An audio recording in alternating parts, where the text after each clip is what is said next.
You think this is a game? This is my company. You are fired. Pack your things. You're done here. The words hit like a hammer, loud enough that half the office froze mid-keystroke. Fingers hovered over keyboards, heads peeked above cubicles, and the steady hum of printers and ringing phones seemed to fade. At the center of the storm stood Marcus Brown, a 32-year-old project analyst who had worked at the firm for 4 years. His tie was loosened, his shirt sleeves rolled up, his face pale from shock. Across from him, leaning over a polished oak desk, was his boss, Mr. Whitman. A white man in his 50s, his expensive suit strained at the shoulders as he pointed at Marcus like he was swatting away an insect. "You've been nothing but a liability," Whitman snarled. His voice carried across the open floor, sharp and venomous. "Late reports, missed deadlines, sloppy work. I've had enough. You're fired." Gasps rippled through the room. A woman by the copy machine dropped her stack of papers. 2 interns whispered to each other, phones slipping discreetly into recording mode. Everyone knew Marcus wasn't sloppy. He was the one coworkers went to when they needed help cleaning up other people's work. Marcus's chest tightened. His first instinct was to defend himself, to beg the truth to shine through. But his pride wouldn't let him beg. He planted his feet, fists clenched at his sides. "That's a lie," he said, his voice steady despite the storm inside him. Whitman's face reddened. He slammed a folder onto the desk so hard the papers spilled out. "Don't argue with me. You've dragged this team down long enough, and I won't have you embarrassing this company anymore." The word "you" lingered in the air, heavy and poisoned. Everyone in the office heard the emphasis. Phones tilted higher, glowing screens catching every word, every twitch of rage on Whitman's face. Marcus threw in a slow breath. "If I've done something wrong, then prove it. Show the reports. Show the emails. Show anything that says I haven't done my job." Whitman's jaw tightened. He glanced at the spilled papers, but there was nothing there, just generic printouts he'd thrown together to look convincing. His hand trembled slightly as he tried to shuffle them back together. From a nearby cubicle, someone whispered, "He doesn't have proof." Marcus caught it. He held his ground. "You can't just fire me because you don't like me. You need a reason, a real one." Whitman's lips curled into a bitter smirk. "I don't need to explain myself to you. My word is reason enough." The office froze again. Some employees looked away, too scared to meet Marcus's eyes. Others stared at Whitman in disbelief. A young analyst sitting near the conference room slowly raised her phone a little higher, catching everything through the glass reflection. Marcus felt his heart pounding in his chest, but he refused to lower his gaze. "No," he said, quietly but firmly. "Not this time. If you want to end my career, you're going to have to answer for it." Whitman leaned across the desk until their faces were inches apart. His voice dropped into a hiss, meant to intimidate, though everyone around could still hear. "You really think anyone's going to take your word over mine?" The silence after the question was suffocating. And then, from the back of the office, a door clicked open. A woman in a navy suit, sharp heels tapping against the floor, stepped inside. Her ID badge caught the light. HR Manager, Lisa Grant. Every head turned, the phones steadied, and Whitman's smirk faltered. The atmosphere shifted the moment Lisa Grant walked in. Her presence cut through the tension like a blade. Tall, composed, her navy suit crisp and her expression unreadable, she carried the kind of authority that even Whitman couldn't bulldoze through without consequence. "Mr. Whitman," she said, her tone professional but laced with steel. "What's going on here?" Whitman straightened instantly, tugging at his tie, though his face remained flushed. Ah, Lisa, good timing. I was just letting Marcus here know that his employment is terminated. He's been nothing but a problem for this department. Gasps rippled again. The office buzzed in hushed whispers, but Lisa's eyes didn't leave Whitman. Terminated? On what grounds?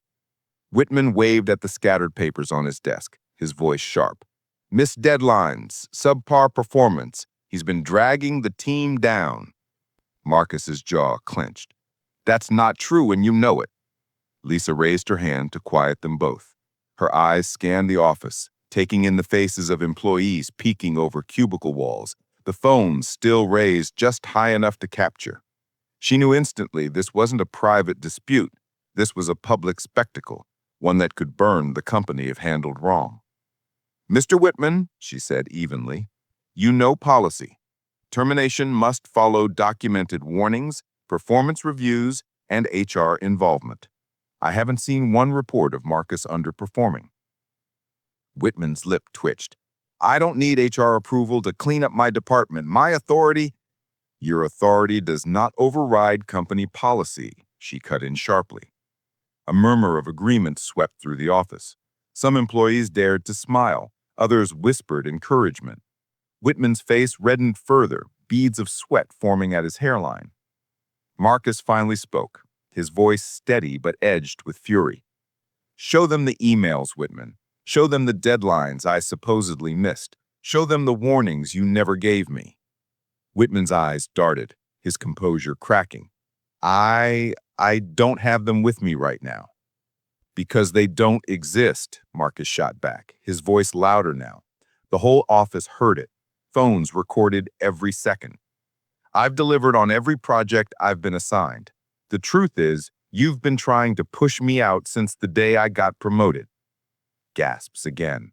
Heads turned from Marcus to Whitman, whose jaw now hung open in stunned silence. Lisa's gaze sharpened. Is that true, Mr. Whitman? Have you been targeting him without cause? He stammered, his voice breaking under the weight of the room. Of course not. He doesn't fit the culture here. He's disruptive. That word hung heavy. Doesn't fit the culture. The employees exchanged glances. They all heard the subtext. They all knew what it meant, and their phones had caught it. Lisa stepped closer, her voice now cold and deliberate. You've just admitted in front of the entire office that your reason for termination has nothing to do with performance. Do you realize what you've done? Whitman's throat bobbed as he swallowed hard. His authority, once towering, now looked brittle, ready to snap. Marcus's heart pounded, but he stood straighter, his good hand gripping the folder at his side. He spoke not just for himself, but for everyone who had ever been cornered in silence. You tried to fire me with lies. You thought nobody would question you, but now everyone's watching. Everyone knows the truth. The office erupted. Whispers, gasps, and quiet murmurs of support. And Lisa, standing tall, her presence unshakable, turned to Marcus. Come with me to the conference room. We'll review your file properly. And Mr. Whitman, she fixed him with a stare that made his face pale. You'll be joining us, now. The conference room door loomed, glass walls promising nowhere to hide. Employees pressed closer to the glass, phones raised, eager to see the end of the showdown. And for the first time that day, Whitman looked afraid. The conference room door swung open with a metallic creak, and for a moment, the entire office held its breath. The space was all glass walls, bright overhead lights, and a long mahogany table polished to a shine. Inside there would be no shadows to hide in. Everything could be seen. Lisa Grant stepped in first, calm and deliberate, a folder tucked under her arm. Marcus followed, clutching his own documents tightly. His pulse raced, but he carried himself tall, refusing to give Whitman the satisfaction of seeing fear. Whitman entered last, his suit jacket hanging awkwardly as sweat darkened his collar. He tried to slam the door shut, but the sound of murmurs outside told him it didn't matter. Half the office had pressed closer to the glass, their phones lifted like a firing squad of lenses. Lisa took her seat at the head of the table. Marcus sat to her right, Whitman across from them. The silence was heavy. "All right," Lisa began, her voice cool and professional, but with steel beneath it.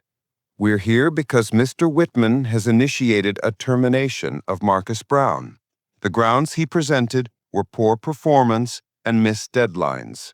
Marcus, you contest these claims, correct?" "Yes," Marcus said firmly, "because they're false." Whitman scoffed. "He's lying. He's lazy. He's always been—" "Stop." Lisa's voice cracked like a whip. The word echoed, silencing him instantly. She pulled a file from her folder and spread papers across the table. She reviewed Marcus's employee record before walking in here.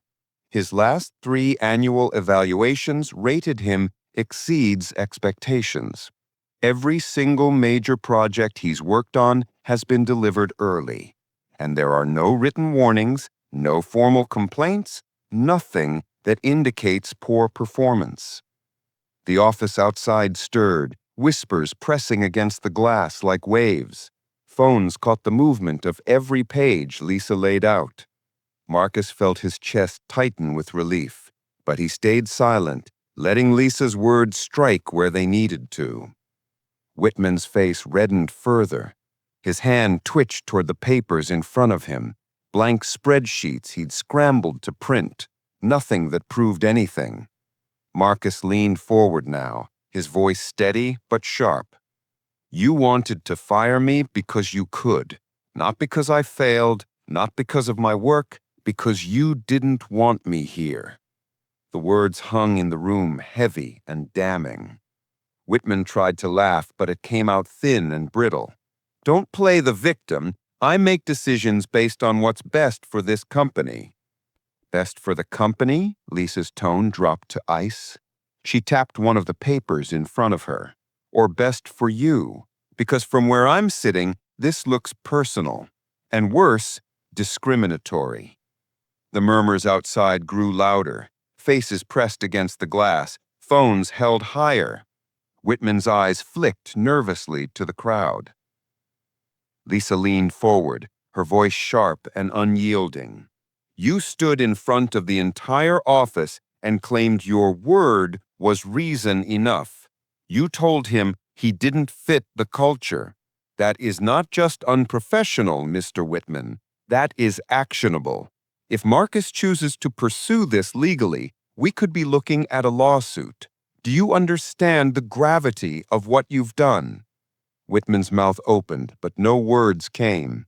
His skin glistened with sweat under the fluorescent lights. Marcus exhaled slowly, his pulse pounding, but his voice steady. "You tried to ruin me with lies. You thought no one would question you. But now, the truth is in front of everyone."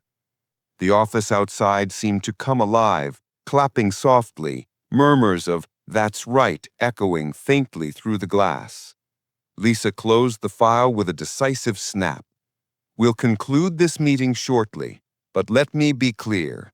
Marcus is not terminated. He is an employee in good standing.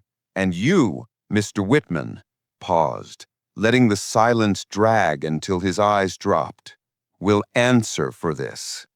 Whitman slumped back into his chair, pale and defeated. The glass walls reflected his downfall for everyone to see. The conference room air was thick, buzzing with tension. Beyond the glass walls, the office had gone almost silent.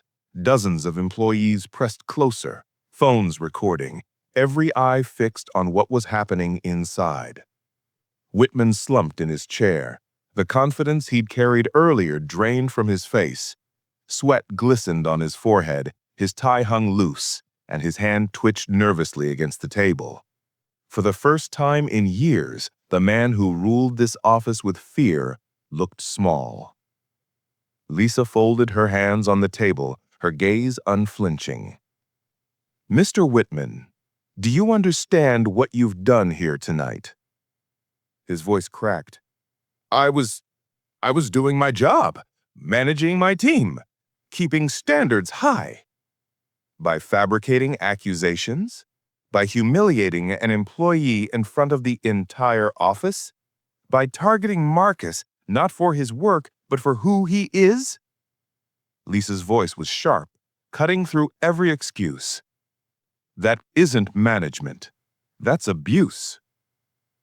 The crowd outside murmured louder, anger simmering. Phones captured every flicker of panic on Whitman's face.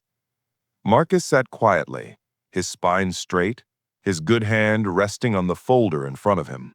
For weeks, months even, he had carried the weight of Whitman's constant undermining, the little cuts, the microaggressions no one else had dared to speak up about.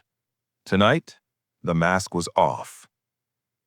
Lisa slid a paper across the table. Here are your options. You can step down voluntarily, and HR will conduct a review of your conduct. Or this goes further, to legal, to corporate, and beyond. And given the number of witnesses here tonight, you can imagine which way that will go. Whitman's hand shook as he reached for the paper. His lips parted, but no words came. He glanced toward the glass wall, at the crowd, at the raised phones, at the faces that once looked at him with fear, but now only with disdain. Marcus sat quietly, his spine straight, his good hand resting on the folder in front of him. For weeks, months even, he had carried the weight of Whitman's constant undermining, the little cuts, the microaggressions no one else had dared to speak up about. Tonight, the mask was off. Marcus leaned forward, his voice steady and clear. All those years you thought no one would challenge you, that your word was enough to break anyone you wanted. Tonight, the truth broke you instead. The words hit harder than any blow. Whitman's shoulders slumped. He scribbled his name on the paper with a trembling hand, his signature crooked and shaky. And when he pushed it back across the table, it was more than ink on a page. It was his defeat. Lisa took it without a word, sliding it neatly into her folder. She stood, straightening her suit jacket. This meeting is concluded. Marcus, you're free to go. Marcus rose slowly, his legs steady despite the adrenaline coursing through him. He gathered his folder, his tie still loose, his expression calm. When he opened the conference room door, the sound that greeted him was unlike anything he had expected. Applause. It started softly, then grew louder, until the entire office echoed with clapping hands. Employees stood from their desks, some cheering, others patting his shoulder as he walked past. Phones tilted down, capturing his walk not as a victim, but as a man who had stood his ground and won. Marcus nodded at them, his voice carrying just enough to be heard. Thank you, not just for me, for standing against him, for standing for what's right. The applause grew louder, echoing against the glass walls, drowning out the faint sound of Whitman's chair scraping back as he sat alone, humiliated and defeated. Marcus walked toward the exit, his head high, his dignity intact. He didn't look back. He didn't need to. The office he left behind would never see Whitman the same way again. And as the glass doors closed behind him, the truth of what happened remained, captured in dozens of phones, ready to spread far beyond those walls.